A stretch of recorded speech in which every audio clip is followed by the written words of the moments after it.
Hi friends, ఇంట్లోనే rose water ఎలా తయారు చేయాలో చెప్తాను. అందుకోసం అయితే నేను గులాబీ రెక్కలను అయితే నీట్గా కడుక్కున్నాను.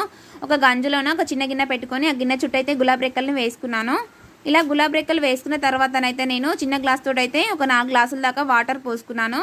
వాటర్ పోసుకున్న తర్వాతనైతే స్టవ్ పైన గులాబీ రెక్కల గంజు పెట్టేసుకొని ఫిట్గా ఉన్న మూత పెట్టుకున్నాను. ఆ మూతలోనే ఒక 5-6 ఐస్ క్యూబ్స్ అయితే వేసుకున్నాను. నాకు మూత ఫిట్గా అనిపించలేదు, అందుకే తడిగుడ్డను మూత చుట్టూ చుట్టుకున్నాను. ఒక 10-15 నిమిషాలు అయితే అలా పెట్టుకోవాలి.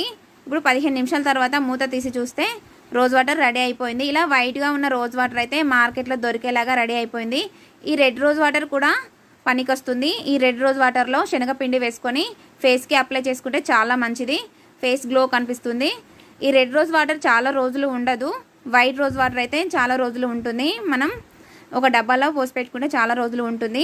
సబ్స్క్రైబ్ చేయడం మాత్రం మర్చిపోకండి. లైక్ చేయండి, షేర్ చేయండి.